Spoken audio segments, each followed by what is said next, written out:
I'm back. We're doing some more fun Mexican dishes today, celebrating Cinco de Mayo. We love Mexican food in the Dean house, and right now we are going to make like a salsa roja, like a hot red sauce, but it's like you can use it as a condiment, like on tacos, which we're going to do as well. But for now, let's just start on the sauce. We are going to be using some dried chilies, and these are guajillo chilies. You can find these at like more of your ethnic grocery stores. A lot of times we'll carry them. So we're going to have, we're going to go with 3 guajillo chilies, and then we're going to throw in a couple of the chili de arbol. So these are the spicy red chilies. So they're teeny, right? Generally the small chilies are hotter, but so these are pretty spicy. So we're going to kind of make like a modified version of this. We're going to kind of just wing it. Which is kind of fun. And the first thing we're going to do is I'm going to remove some of the seeds here from these chilies. So typically what I do is I like to remove the seeds first before I toast the chilies. So see, they kind of just like pop right out, right? I just kind of tore the top off, and then put your finger through there, through the chili. And then as long as you get most of them out, here, so that's gone. I got one more here. See, they kind of pop out right away. And then just get a little bit more here. Yeah, there we go. Okay. So if a few are in there, it's really not that much of a big deal, but take those out. Okay. So these arbol chilies, I'm just going to leave whole because they're pretty brittle, so they would kind of like, you can almost hear it. So they're pretty brittle. We're going to leave those alone. So I'm going to start the flame here. This is where I think working with hot chilies, or I'm sorry, well, kind of, yeah, hot chilies, gets a little bit like where people mess up a lot. I'm trying to find my layer here. Let's see. Hold on for a second. Oh, here we go. Okay. Ooh, there's some flame. Felt it over here. My hair still? Okay. It's getting hot in this kitchen over here. Okay. Just lost my eyebrows. Right. Okay. All right, so now, what I mean by toasting the chilies is all I'm going to do is I'm going to just lightly put these over the flame just to heat them up a little bit. Sometimes I put them in the toaster oven and like toast them in the toaster oven, but like what happens is they toast too much and they get really bitter. So you just want to like, it's getting nice and soft. I can like feel it on my hand, and I'm almost done, like getting nice and soft. Yeah. Okay, so feel that. It's a little hot, but see how it's getting soft, right? Yeah. So it's nice and soft. So I'm going to put it behind me into some really hot water, like hot water. So like either like, hot water from a tea kettle, or, if you have a hot instant hot water, like that works really well too.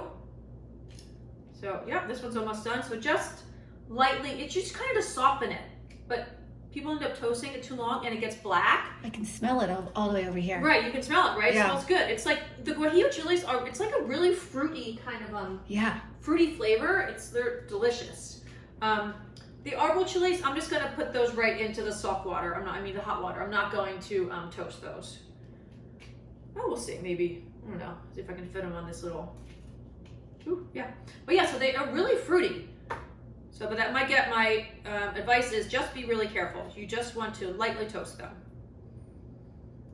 Okay, that's good. So it's gonna go into the hot water so it can soften, right? Let's see what our little, and always obviously remember, be really careful when you are working with the chilies so that you don't touch your eyes and kind of all that stuff. Ow, my tongs are so hot, I almost burnt my fingers. Let's see. Yeah, give this one just a little toast here. And then we'll go ahead and put these into the hot water too. Oh, they're on fire. Yeah, it's on fire. Yeah, okay. We're having fun here, right? We haven't even had a cocktail yet. Exactly. We haven't made our margaritas yet. It's a little early.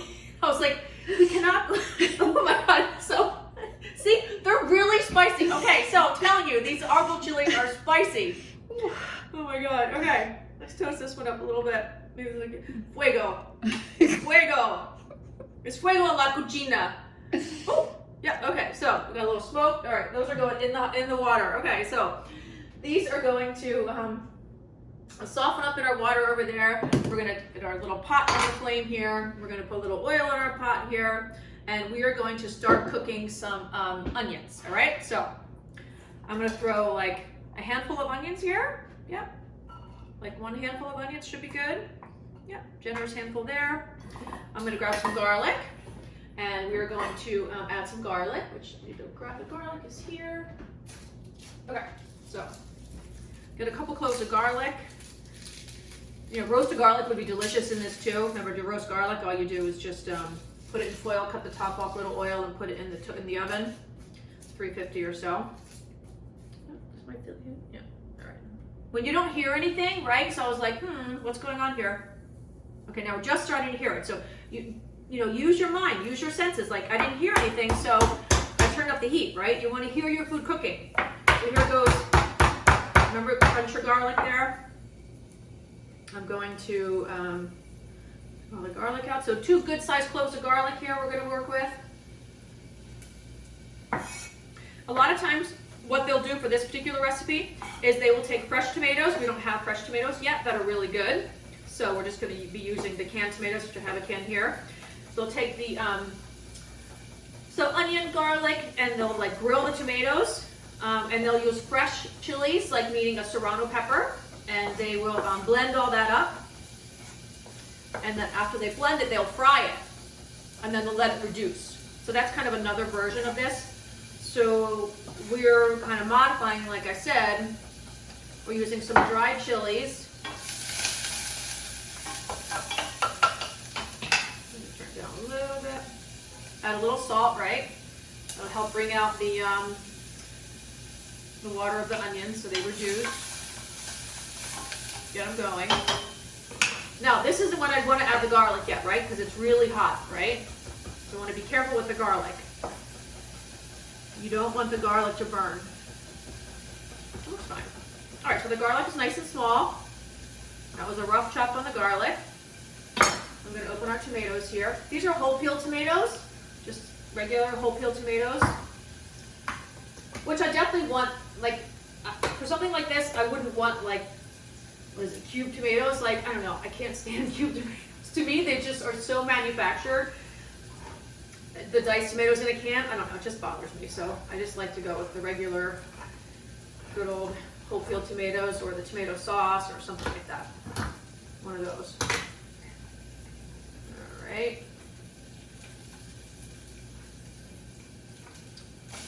All right, so this heat has settled down a little bit.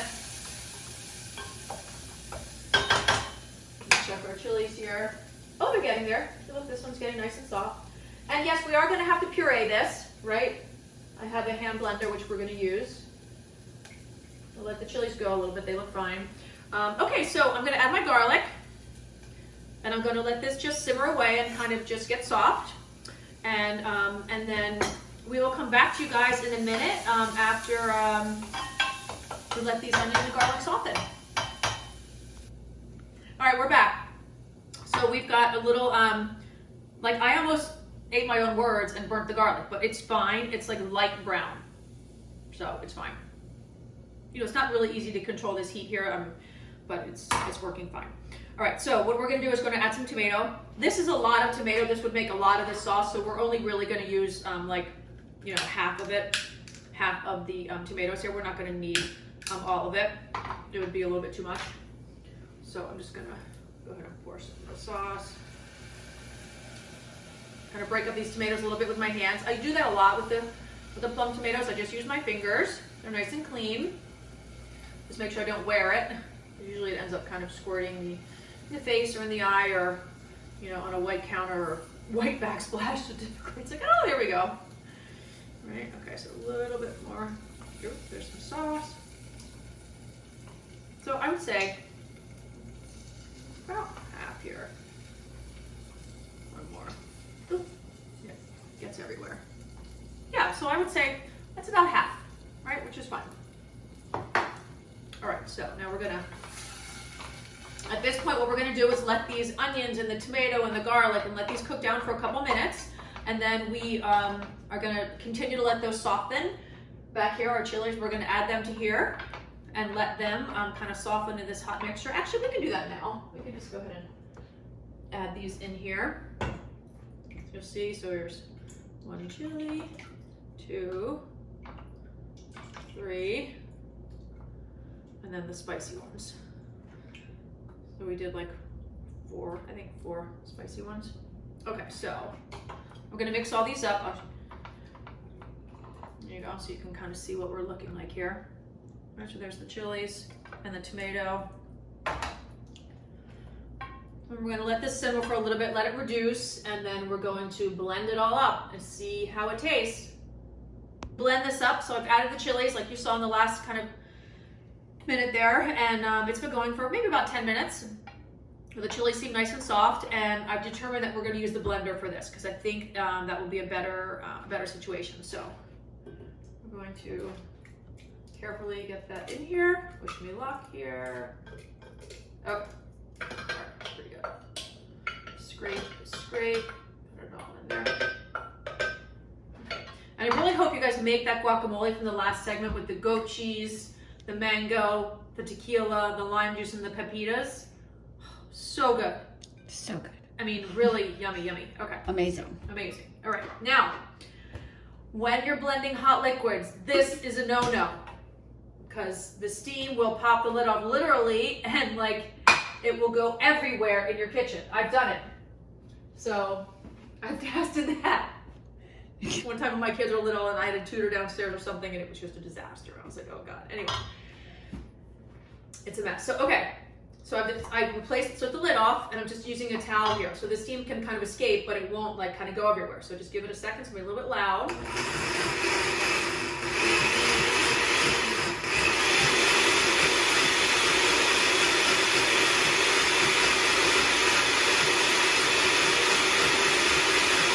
this go. Hold on, hang in there with me.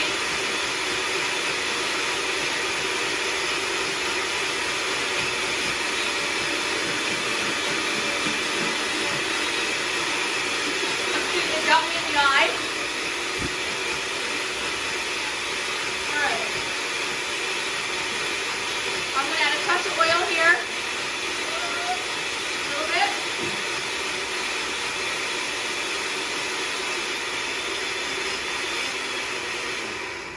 All right, so let's just check the consistency. What I just want to see is that it is smooth, right? So we're looking for a nice smooth texture here. Good. Yeah, blenders will always, whoo, I just like breathe that in when I was talking. Blenders will always give you the smoothest puree. Like way more than a food processor, blender always does the smoothest. So if you're looking for like a really smooth soup or sauce, think blender. Okay, so we are going to fry the sauce a little bit here just to let it reduce. Got a little bit of, we're gonna heat up this oil here. I'm gonna pour it in, and then we're just gonna let it cook a little bit, let it reduce. Now you could like add a little sour cream to this and make it like a, a crema, like a tomato crema. You could add a little bit of mayo. Looks good. So we're gonna let it reduce a little bit. I am going to taste it, right? Because taste. Needs a little bit of lime juice. Ooh. Whew. My nose is gonna start running already. Okay, so it definitely has a good kick. Ooh, slow down there. Just not, I'm in charge. Okay. I'm gonna taste it with a chip. Yeah. Okay, hold on. Let's see. See what we got. It's super smooth though.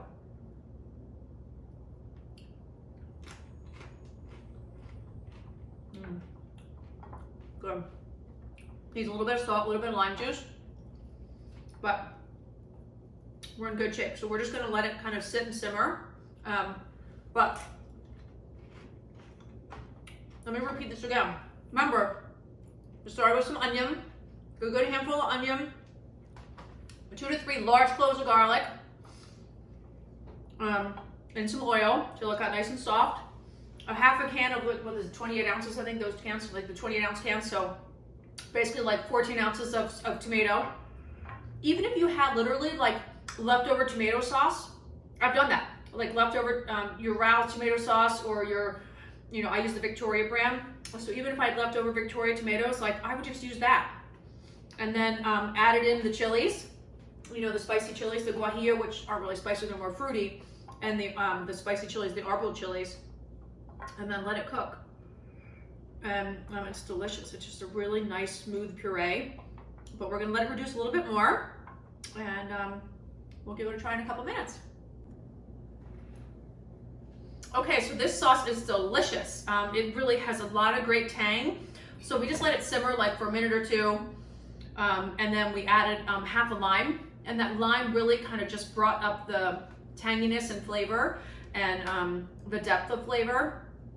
And it definitely is hot. Remember, we put in like 4.5 of the arbol chilies, which, you know, are hot chilies. So the guajillo chilies just make it a little extra fruity, and then obviously the tomato and the garlic and the onion, and we did add a touch more salt, but it's absolutely delicious. Like, it'd be perfect on a taco. Like I said, you could mix it in with some mayonnaise or sour cream just for, like, you know, another extra drizzle. But when you combine it too, especially with on a taco, you're gonna have so many more flavors going on. It will also calm down the heat level, but it's also not too hot that it doesn't like rise, you know, get too hot in your mouth. Like, I can feel it in the back of my throat, and, you know, the back of my mouth, but it's not like overwhelmingly hot. So the taqueria, you know, red chili arbol salsa, give it a try.